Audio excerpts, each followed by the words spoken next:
Pues aquí ya tenemos otra gran mentira, ¿eh? Que nos colaron durante 35 o 48 años. El hombre de Piltdown. ¿Qué es lo que estaba pasando aquí? ¿No? Si es tan claro que nosotros venimos de los monos, ¿por qué tenían que haber estos fraudes por aquí en medio? Si todo está tan claro, ¿a quién querían engañar? No hacía falta engañar, ¿no? Si todo era tal y como ellos decían. Pues esto refleja que alguna cosa no encaja. Dice, en la actualidad no se sabe con seguridad quién fue el autor del engaño. Han pasado los años, durante unas generaciones ya se engañó a la gente y bueno, ya asunto olvidado, pero mientras tanto ya nos lo han metido en la cabeza. Vamos a ver más eslabones perdidos. El Ramapithecus fue considerado un homínido de unos 14 a 10 millones de años por el hallazgo de dos partes de una sola mandíbula superior rota y algunos dientes. Bueno, cada uno juzgue, pero si yo encuentro una mandíbula rota y unos dientes, no voy a pensar que eso pertenece de alguien, un ancestro evolutivo de 14 a 10 millones de años de antigüedad, ¿eh? Pero algunos sí, algunos interesados en ofrecer pruebas de la teoría de la evolución, sí que lo hacían. Después veremos por qué. David Piltdown, quien fue uno de los primeros en afirmar que el Ramapithecus era un homínido, dijo más tarde que no estaba tan seguro de que fuese un ancestro de los humanos. Curioso, ¿eh? Esas personas que primero dicen que sí, después dicen que no, pero por el momento ya está, ya han conseguido lo que querían, dar la imagen de que habían encontrado el ancestro. Dice David Piltdown, todo lo que se necesitaba en un fósil es que tuviera los caninos pequeños y la creencia que era un homínido, y todo lo demás ya venía como un pack completo, ¿no? En esa época encontrabas 4 cosillas, inventabas un poco lo que podría haber pasado y lo que era eso, y ya todo lo demás venía por sí solo. Y aquí lo tenemos. Dice, cualquiera de las especies de este género podrían ser ancestros del orangután moderno. Y aquí una reconstrucción de esas que los artistas siempre nos hacen ver, cosas que son pura imaginación. Continuamos. El Australopithecus africano, niño de Town. ¿No? El cráneo de Town fue anunciado por el profesor Raymond Dart en 1924 como nuestro ancestro evolutivo no humano de 2 a 3 millones de años. Hasta que apareció otro, claro. Siempre van apareciendo uno detrás de otro y el último es el que es el ancestro evolutivo auténtico. Bueno, típico de los evolucionistas en esa época. El hallazgo consistió en un cráneo, una mandíbula y dientes con fragmentos de la pelvis, miembros y pie. Actualmente el yacimiento donde se encontró el niño de Town, ese fósil, ya no... el problema es que ha desaparecido. Ya no se puede establecer la antigüedad del fósil con seguridad. El niño de Town fue el primer fósil de un homínido muy antiguo encontrado en África y su interpretación dio lugar a una intensa polémica que duró varias décadas. Polémica tras polémica. Esto era los fósiles de los eslabones perdidos. Durante 50 años se le contó a la gente que Town fue nuestro ancestro evolutivo. Venga, 50 años más diciéndonos cosas que no eran. Y aquí tenemos lo que se encontró, la reconstrucción. Y dice, aunque han transcurrido alrededor de 50 años desde su descubrimiento, es correcto decir que el cráneo de Town todavía no ha sido nunca analizado ni descrito completamente. Bueno, ya que estamos jugando aquí, nos están diciendo que después de 50 años todavía nadie ha sabido o ha querido analizar este cráneo. Pues esto es lo que pasó y lo que pasa con este tipo de pruebas. Al principio le dan un significado y después ahí se queda todo, pero nadie más averigua exactamente lo que había pasado. Aquí tenemos otra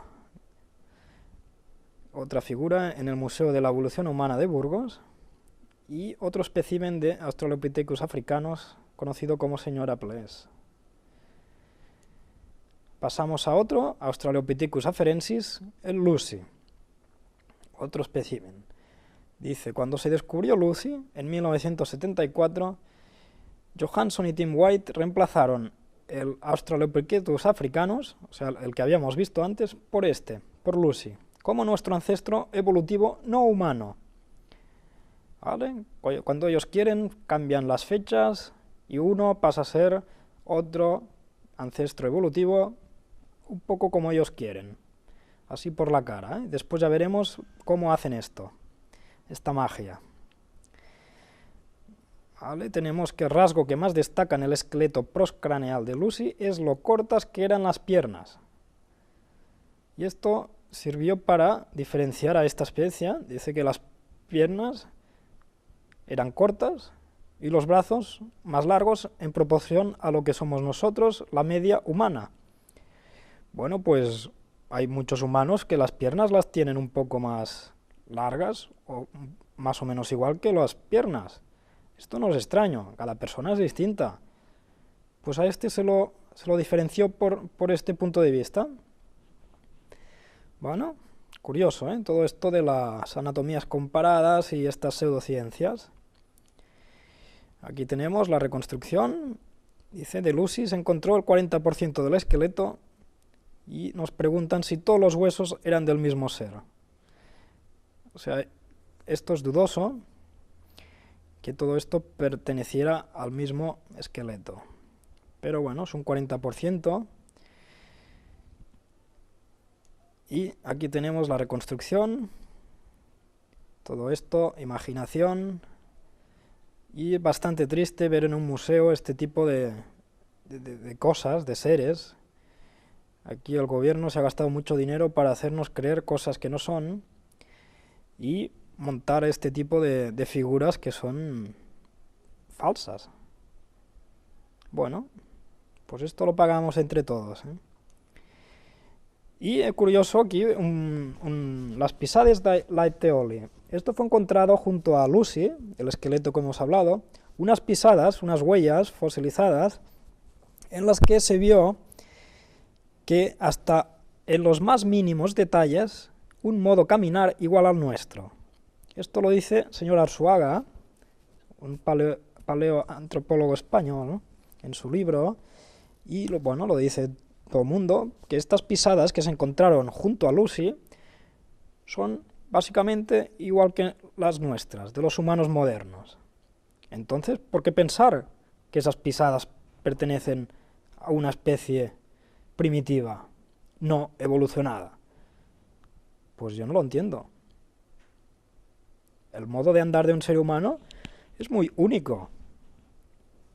¿Para qué vamos a pensar que era otra cosa quien había producido esas pisadas? Bueno, pues ellos lo creen. Y en el Museo de Historia Natural de Londres aparece esta imagen con un texto que dice: ¿está Lucy relacionada de forma más cercana a los humanos que los demás Australopithecus? Esta pregunta sigue sin respuesta porque cada Australopithecus tiene rasgos únicos que podrían relacionarlos con los seres humanos. Increíble. Increíble el texto, lo que dice aquí. ¿Vale? Seguimos, una imagen también del libro de Arzuaga, y aquí los tenemos viviendo en los árboles, trepando. Estos eran nuestros antepasados, ¿eh? Aquí hacían vida, un poco dormían en los árboles, y bueno, pura imaginación.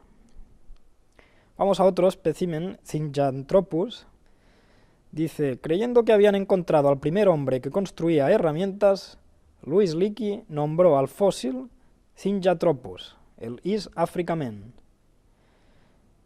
Bueno, aquí ya encontraron un fósil, unas herramientas de piedra, y ya se imaginaron que ya habían encontrado al primer hombre que era listo, un poco más listo que los demás, ya sabía hacer herramientas, ¿no? Nos dice, el apoyo financiero que Luis necesitaba desesperadamente para continuar su trabajo no venía del descubrimiento de fósiles primates, sino del descubrimiento de ancestros humanos.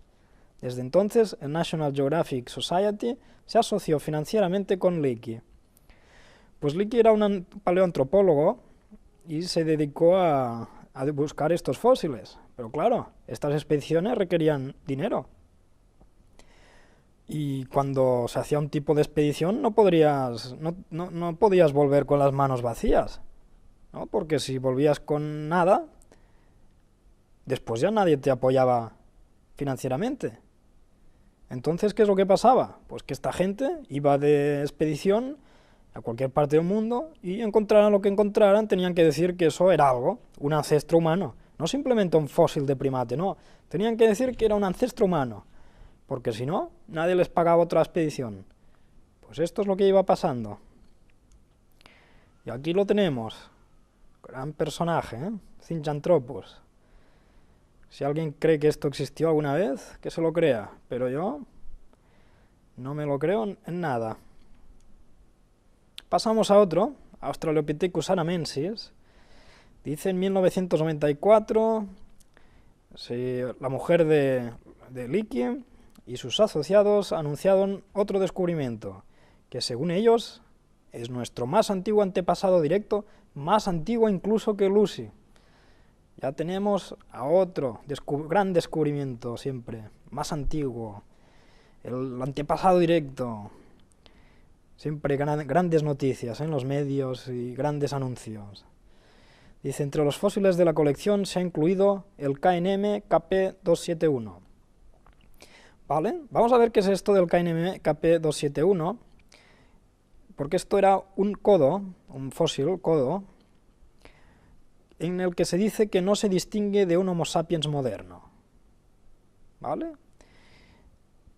Entonces, ¿cómo es posible encontrar un codo que no se distingue de un Homo sapiens moderno y ponerlo con este Australopithecus anamensis, que es considerado el más antiguo antepasado directo nuestro? Pues esto es lo que ocurrió, y esto es lo que ocurre muchas veces. Se van mezclando huesos que ellos creen que son muy antiguos con otros que no. Y bueno, no pasa nada, todo cabe ahí en el mismo paquete. Pues esto es lo que pasó con este personaje. Pero bueno, no hay problema. Ya la noticia ya está dada, y en los libros de texto de todas las escuelas ya van diciendo que esto tiene no sé cuántos millones de años. Pues muy bien, muy científico, todo esto. Pasamos al hombre de Nebraska. Nos dice una noticia publicada en este periódico de Illustrated London en 1922, donde había en el despliegue central una gran noticia dedicada al hombre simio descubierto en esos tiempos, conocido como el hombre de Nebraska. Un artículo escrito por un profesor de anatomía de la Universidad de Londres, ¿no? En teoría un hombre inteligente y listo. Vamos a ver qué hizo este hombre. Aquí tenemos esta publicación del periódico. Y bueno, gran noticia, ¿no? El gran hombre encontrado, ¿no? A través de un diente. Esto fue reconstruido por un diente, nos dice. Y en realidad, una reconstrucción basada en un diente de cerdo extinto. Bueno, aquí cada uno que piense lo que quiera. Esto no me lo invento yo, ¿eh? No me estoy aquí haciendo montaje de todos estos descubrimientos. Que cada uno busque su literatura y encuentre su información, pero esto está en todas partes. Pues esto es lo que iba pasando. Encuentran un diente que era de cerdo extinto y se montan esta historia de este hombre con el garrote en la mano, siempre peludo, con garrote, pinta de primitivo y con no muy simpático. Típico que te lo encuentras por la calle y te metería un palo con el garrote que te deja tieso. Siempre este tipo de imagen, ¿eh? Nos lo pintaron al hombre primitivo. Un tío muy malo. Malísimo. Esta es la imagen que se nos iba dando, incluso hoy se nos da, y es bastante triste, porque esto alguien se lo ha inventado. No es verdad. Quizá esos hombres eran muy buenas personas, los de antes. Ya vimos en la conferencia, en la parte anterior, que muchas personas que eran considerados malos eran incluso mejores o más buenos que los europeos. Pero bueno, siempre con estas historias de que eran ellos los malos. Estos fósiles, imaginación del hombre europeo. Pasamos a otro, el Homo habilis. En los 1960 la evolución humana necesitaba un eslabón para llenar el vacío que existía entre los Australopithecus, o sea, los no humanos, y los Homo erectus, los humanos. O sea, en esos tiempos todavía faltaba un eslabón y había un gran vacío que debía ser llenado.